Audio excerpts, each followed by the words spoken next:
kembali lagi dalam channel Bimbel Online. Bagaimana kabar kalian semua? Semoga dimanapun kalian berada akan selalu sehat, tetap ceria, dan tentunya tambah semangat lagi belajarnya. Nah anak-anak, sebelum kita lanjut ke video pembelajaran kita kali ini, jangan lupa di subscribe dulu ya, agar anak-anak tidak ketinggalan akan video-video terbaru dari channel Bimbel Online.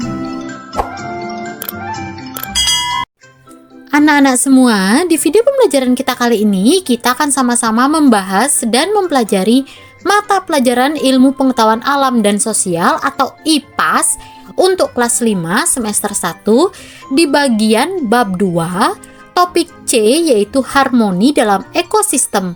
Nah, ini ada di halaman 62-73 di buku kalian ya anak-anak. Nah, sekarang apakah anak-anak sudah siap? Kalau sudah siap, yuk kita susah aja mulai pembahasannya.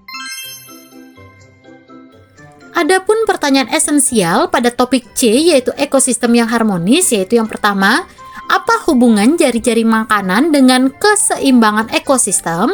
Pertanyaan yang kedua, apa peran manusia dalam menjaga keseimbangan ekosistem? Nah, pertanyaan ini anak-anak bisa jawab di akhir video ya, setelah anak-anak menyimak pembahasan kita kali ini. Yuk kita baca percakapannya dulu.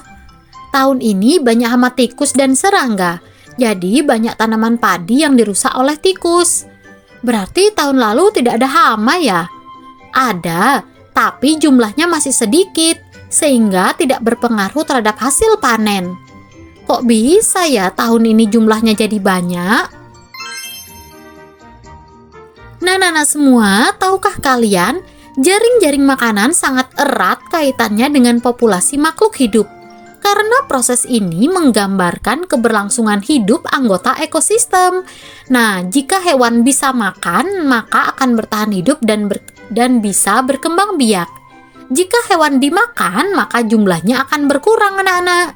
Semua ini berlangsung secara alami dan membuat ekosistem tetap seimbang. Lalu, bagaimana jika satu komponen hilang? Apa yang terjadi jika ada perubahan lingkungan pada ekosistem? Misalnya, pembangunan dan penebangan hutan. Yuk kita pelajari bersama-sama. Yuk kita ke bagian lakukan bersama. Penyebab kerusakan ekosistem. Masih ingat dengan permainan jaring-jaring makanan di topik A, anak-anak? Nah, sekarang yuk kita lanjutkan permainan ini. Nah, sebelum itu, siapkan kembali benang dan kertas labelnya ya. Yang pertama, gunakan kembali jaring-jaring makanan yang sudah kalian buat di karya sebelumnya sebagai anggota ekosistem. Buatlah lingkaran dengan kelompok kalian dan hubungkan dengan benang sesuai dengan perannya masing-masing. Nah, ini bisa kalian kerjakan dan kalian buat bersama guru dan teman-teman kalian di kelas ya anak-anak. Nah, anak-anak, perhatikan contoh berikut. Andaikan ada kebakaran hutan sehingga pohon-pohon hangus terbakar, maka yang berperan menjadi pohon keluar dari lingkaran dan melepaskan benang dipegangnya. Nah, ini permainannya bisa kalian lakukan juga bersama teman-teman kalian anak-anak. Nah, setelah kalian melakukan percobaan atau permainan di atas, coba renungkan pertanyaan berikut dan tulis dalam buku tugas kalian. Nah, di sini ada 3 pertanyaan anak-anak, A, B, dan C. Yuk kakak bantu untuk menjawabnya ya. Kita mulai dari soal nomor A. Kejadian apa di kelompok kalian yang paling banyak memutus rantai makanan? Nah, ini jawabannya bervariasi anak-anak, tergantung kalian. Nah, namun kemungkinan besar yang paling banyak memutus rantai makanan adalah kemungkinan besar saat produsen hilang anak-anak. Jadi ketika produsen hilang, itu akan memutus rantai makanan. Yang nomor B, apa yang terjadi saat konsumen tingkat 3 hilang dari ekosistem? Nah, ini juga jawabannya bervariasi ya. Namun, konsumen tingkat 2 dan 1 akan kehilangan predatornya anak-anak. Yang C, apa yang terjadi saat tidak ada produsen? Nah, jika tidak ada produsen akan berdampak pada konsumen tingkat 1 sampai tingkat 3 ya anak-anak. Yang D, apakah ada kejadian yang menurut kalian bisa menambah banyak populasi hewan lain? Nah, jawabannya adalah bervariasi juga anak-anak. Namun, berkaitan dengan kehilangan predator, ketika konsumen tingkat 2 keluar lingkaran, tidak hanya konsumen tingkat 3 yang kehilangan makanan, namun juga konsumen tingkat 1 bisa bertambah banyak anak-anak. Yang E, dari kegiatan yang sudah dilakukan, faktor apa saja yang bisa menyebabkan rusaknya ekosistem? Nah, ini bervariasi juga jawabannya anak-anak, tapi akan terbagi menjadi 2 faktor besar, yaitu faktor alam dan faktor ulah manusia. Nah, 2 faktor besar ini yang dapat menyebabkan rusaknya ekosistem. Nah, sekarang kita lanjut ke bagian keseimbangan ekosistem. Tahukah kalian, jaring-jaring makanan membantu tetap terkendalinya pertumbuhan makhluk hidup anak-anak. Nah, dengan adanya makhluk hidup yang menjadi sumber makanan, maka populasi makhluk hidup akan tetap terjaga. Jika salah satu komponen hilang, dapat menyebabkan hilangnya satu sumber makanan. Hal ini akan berdampak pada keseimbangan jaring-jaring makanan juga anak-anak. Nah, seperti ini contohnya anak-anak. Jika lahan untuk pertumbuhan bunga berkurang, maka akan terjadi persaingan memperebutkan makanan antara kupu-kupu dan semut.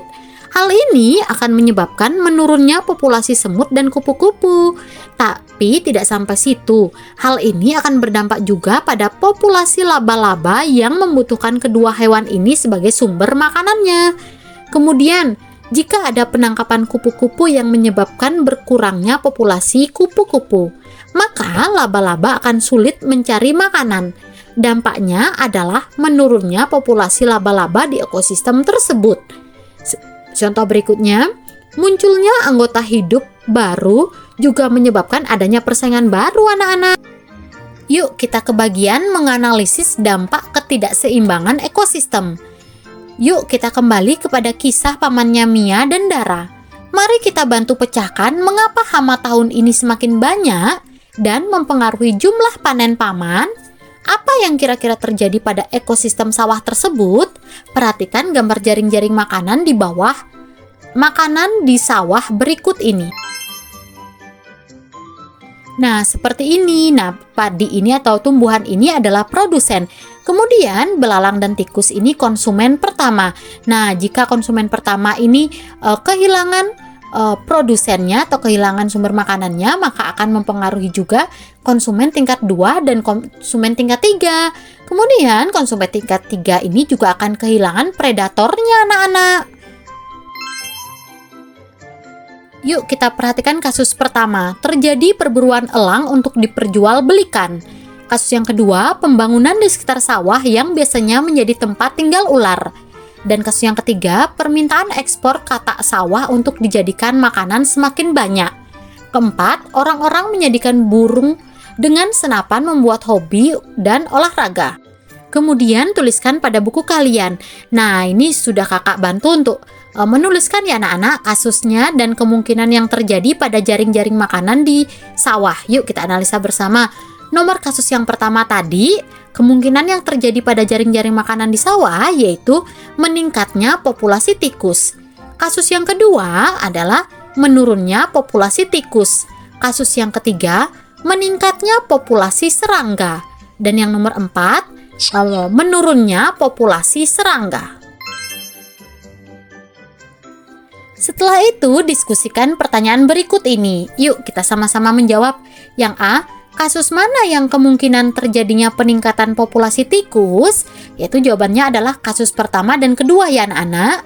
Yang B, kasus mana yang memungkinkan terjadinya peningkatan populasi serangga?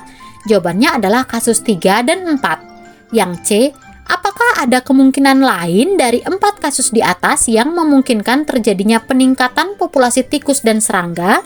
Ini jawabannya bervariasi anak-anak. Yang D, siapa yang berperan terhadap adanya perubahan dalam ekosistem sawah? Yang berperan adalah manusia, kecuali ada yang menambahkan kasus bencana alam anak-anak. Yuk kita langsung ke bagian mari refleksikan. Nah, di sini ada 6 pertanyaan anak-anak. Yuk kita sama-sama jawab soal dari nomor 1. Apakah hal menarik atau ilmu baru yang kalian pelajari hari ini Nah, ini bervariasi tergantung jawaban kalian masing-masing ya anak-anak. Yang nomor 2, faktor apa saja yang bisa mengganggu ketidakseimbangan ekosistem? Nah, jawabannya adalah hilangnya habitat, perburuan liar, pemanfaatan secara berlebihan, dan munculnya anggota baru, serta sebagainya ya anak-anak. Ini faktor-faktor yang bisa mengganggu ketidakseimbangan ekosistem. Nomor 3, apakah hubungan jaring-jaring makanan dengan keseimbangan ekosistem? Nah, jawabannya adalah salah satu cara alam untuk menjaga populasi makhluk hidup. Nomor 4, bagaimana proses transfer energi jika ada suatu komponen yang hilang atau rusak? Nah, jawabannya adalah transfer energi dapat berkurang atau tidak terjadi sama sekali, anak-anak. Nomor 5, apa peran manusia dalam menjaga keseimbangan ekosistem?